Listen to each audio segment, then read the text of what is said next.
Oi, irmão, nesse domingo nós vamos falar aqui das bodas de Caná, mas o fato principal é Nossa Senhora Aparecida. Nós vamos comentar bem sobre esse assunto. Agora, a liturgia, a gente vai dar uma explicação para que vocês entendam o contexto de todo esse domingo, tá certo? Pois bem, nessa liturgia, nós vamos observar aqui uma luta entre o bem e o mal, sendo que pelo lado do bem está a mulher que tanto na época de Esther quanto na época de Maria tinha um espaço mínimo para agir na sociedade. Tá? Em ambos os casos, a luta parecia perdida. As forças das trevas e da morte tinham proporções gigantes. As mulheres saíram vencedoras porque lutaram pela vida. E o nosso Deus sempre está do lado da vida. Outra coisa que quero chamar a atenção de vocês é sobre o poder da intercessão. No Velho Testamento, na época de Esther, o povo estava ameaçado. Tinha lá um fulano que queria matar todo mundo, especialmente os judeus. E no Novo Testamento, Maria pede o vinho da nova aliança, que dá a vida em plenitude. No livro do Apocalipse, a humanidade, a nova Eva, é finalmente libertada por Deus das insídias do velho e conhecido inimigo. Entenda que esses sinais, eles estão presentes na devoção de Nossa Senhora Aparecida, que se colocou como intercessora intransigente, os que tinham e têm a vida e a dignidade sempre ameaçadas, né? Maria Santíssima é um sinal de que a vida sairá vitoriosa sobre qualquer tentativa de impedir seu avanço à plenitude de Cristo. Tá certo?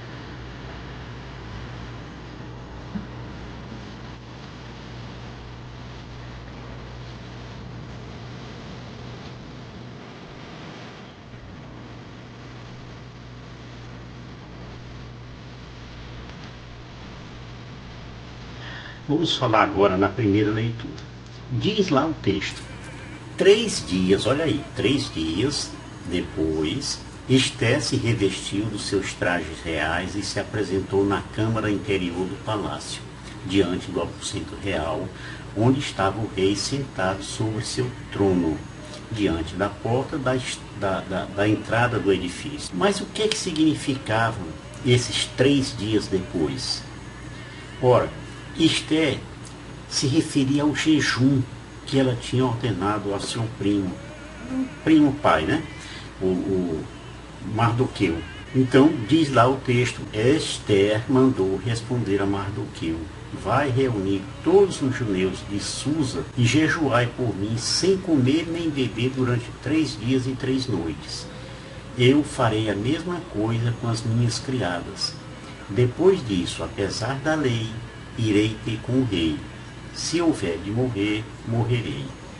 Então estavam no 3º dia de jejum, porém, essa expressão significa muito mais do que isso.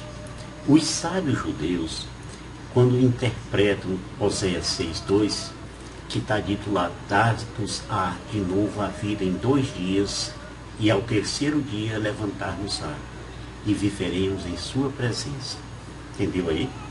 Vejam, por até 2 dias, o Senhor poderá o justo sofrer, mas no 3º dia, Ele o salvará.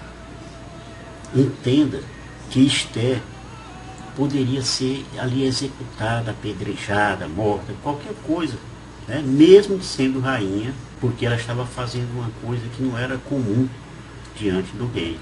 De acordo com a lei da Pérsia, era proibida a qualquer pessoa se apresentar diante do rei sem que fosse chamada por ele.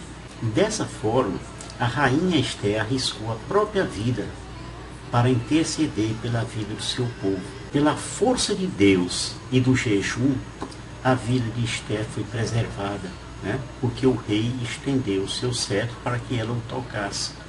E segundo a lei, se isso acontecesse, a pessoa seria poupada da morte. E foi assim que, ao perceber que ganhou o favor real, Esther fez o famoso pedido: se ganhei as tuas boas graças, ó rei, e se for do teu agrado, concede-me a vida.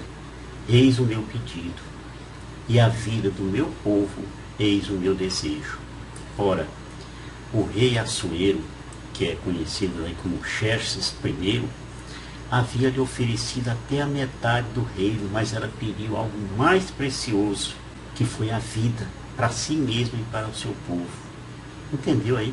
Pois bem, na segunda leitura, nós temos a mulher que luta contra o dragão, né?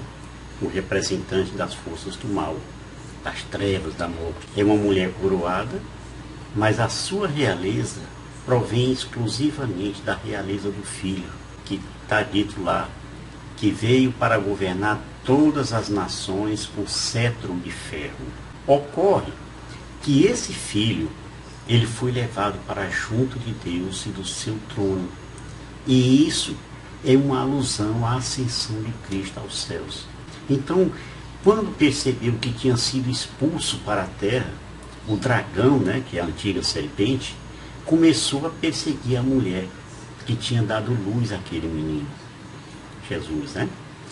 Então a serpente, que é o tal dragão, vomitou como um rio de água atrás da mulher, a fim de afogar a mulher, de submergi-la. A terra, porém, veio logo em socorro de Maria, daquela mulher, né? No combate com as forças do mal, o ser humano é sustentado pela fé e pela graça. Pois bem, vamos falar aqui um pouco da festa de Caná da Galileia, tá certo? Antes de tudo, eu lhe pergunto, você sabe onde fica a cidade de Caná? Caná era uma pequena vilazinha, certo? Ela ficava distante 5 quilômetros de Nazaré, que também era uma cidade muito pequena, tá certo? E ambas ficavam na Galileia. Essa Galileia era a parte norte de Israel, certo? Um lugar mais pobre, vamos dizer assim. Então foi nessa vila que Jesus, em Caná, né, realizou o seu primeiro milagre, transformando água em vinho. Você poderia perguntar, a falta de vinho era total ou estava reduzido ao mínimo, né, para que com a ausência dos convidados Jesus ficasse um pouquinho mais ali? Porque a pergunta de Maria nos lembra uma circunstância semelhante que Jesus fez em Marcos 8:2. Tenho compaixão deste povo, já há 3 dias, perseveram comigo e não tenho o que comer. Então nós lembremos que o Evangelho faz uma memória desse milagre. Este foi o primeiro milagre de Jesus realizado em Caná da Galileia. E lá ele manifestou a sua glória. E os seus discípulos creram nele. Olha, os seus discípulos creram nele. João 2:11, tá bom? Vejam que aqui também o texto de hoje começa com a expressão no terceiro dia. É por isso que eu estou chamando a atenção para isso, certo? Cujo significado nos remete ao dia da intervenção divina em favor do justo. Nesse caso, o acontecimento divino é o início dos sinais, ou seja, a manifestação da salvação de Deus já começou. Maria é aquela que intercede a Cristo, ela pede o vinho da nova aliança, que significa ter a vida em plenitude. E para experimentarmos o vinho novo, é preciso fazer tudo o que Cristo nos disser. A certeza com que Maria se dirige a Jesus, apesar de não ser ainda a hora dele, reflete o seu verdadeiro discipulado, porque ela acreditou muito antes de ver o sinal. Então Maria é a real intercessora da igreja. Ela acredita e confia na ação de Deus em favor do seu povo. Aprendendo isso, certamente nós viveremos com maior profundidade a nossa devoção por Nossa Senhora Aparecida. Tá certo? Vamos falar agora um pouco de Nossa Senhora da Conceição Aparecida. Aparecida porque apareceu lá no Rio, né? E Conceição é o momento da concepção, tá vendo? A gente fala assim, Conceição, às vezes nem sabe do que se trata, mas é a concepção, tá bom? Então, a liturgia de hoje invoca Maria sob o título de Aparecida. É uma virgem negra, né, retirada das águas pelas redes de humildes pescadores, 3 humildes pescadores. Mais que exaltar a realeza de Maria, nós devemos enfatizar a sua missão entre nós. Está no meio do seu povo, de pessoas simples, dos que não têm a vida e a dignidade defendidas. A imagem aparecida nas águas diz muito a nós. Em Maria, todo sofredor é reanimado na esperança e se sente acolhido e restaurado, apesar da dor. Maria é sinal de que Deus é fiel e nunca abandona os seus filhos. A imagem de Nossa Senhora Aparecida é negra. Olha só, vou explicar por quê. Especialmente devido a 2 fatores. O acúmulo de fuligem das velas ao longo do tempo e a lama do rio onde ela foi encontrada. Tá certo? E esses 2 fatores escureceram a imagem originalmente branca. Além disso, a cor negra ela virou um símbolo poderoso da identificação e acolhimento com a população negra do Brasil. Essa população se viu representada como um sinal de solidariedade e esperança durante todo aquele período longo, né, de escravidão. Vale lembrar que a imagem foi esculpida com argila, a gente fala assim de tom marrom, né? Mas após ser lançada no Rio, Paraíba do Sul, em 1717, e passar anos e anos imersa e exposta à fumaça de velas, né? Ela foi escurecendo até adquirir esse tom que a gente vê hoje. A imagem ela foi encontrada com a cabeça quebrada. Talvez você não saiba disso, mas foi encontrada com a cabeça quebrada pelos pescadores. Os pescadores eram quem? João Alves, Felipe Pedroso e Domingo Garcia. E veja só, quem imaginaria que o lugar de uma pesca infrutífera, assim como aconteceu com Jesus e Pedro, né? Estavam lá pescando, não acontecia nada, pescavam nada, mas pescaram a imagem, né?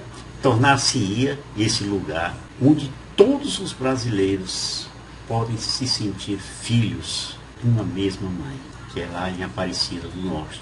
Durante o Congresso Mariano, eu quero lhe dar essa informação aqui, na cidade do Rio de Janeiro, que na época era a capital do Brasil, diante de milhares e milhares de pessoas, Nossa Senhora Aparecida foi reconhecida oficialmente como a padroeira do Brasil. O decreto de 16 de julho de 1930 foi assinado pelo Papa Pio XI. Eu quero também lembrar que antes de ser proclamada padroeira, a imagem já tinha sido coroada em 1904. E ela foi coroada em nome do Papa Pio X, que foi um reconhecimento de grande importância religiosa.